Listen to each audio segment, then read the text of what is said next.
Hi friends, welcome to kids cooking channel. ఇవాళ ఇంట్లోని chicken pakodi ఎలా చేసుకోవాలో చూద్దాం రండి.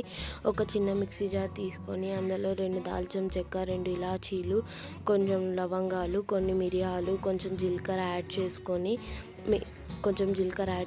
కొన్ని ధనియాలు యాడ్ చేసుకొని మిక్సీ పట్టుకోవాలి. నేను బోన్లెస్ చికెన్ తీసుకుంటున్నాను, చిన్న చిన్న పీసెస్, 1/2 kg తీసుకున్నా. దాంట్లో 2 టేబుల్ స్పూన్ శనగపిండి, 2 టేబుల్ స్పూన్ బియ్యం పిండి యాడ్ చేసుకొని అందులో మనం మిక్సీ పట్టుకున్న మసాలాని యాడ్ చేసుకోవాలి. అందులో ఫుల్ టేబుల్ స్పూన్ కారం, 1/2 table spoon salt, 1/2 table spoon అల్లం వెల్లుల్లి పేస్ట్ వేసుకొని బాగా మిక్స్ చేసుకోవాలి.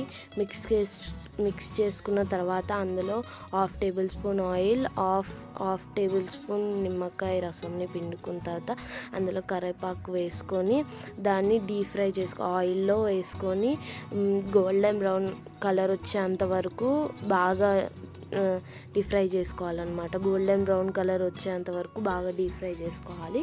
బాగా మిక్స్ చేస్తూ ఉండాలి. ఈ కలర్లో రావాలన్నమాట, గోల్డెన్ బ్రౌన్ కలర్లో. అంతే, సింపుల్గా ఇంట్లోనే చికెన్ పకోడీ రెడీ అయిపోద్ది. మీకు నచ్చితే కనుక like, share and subscribe to kids cooking channel.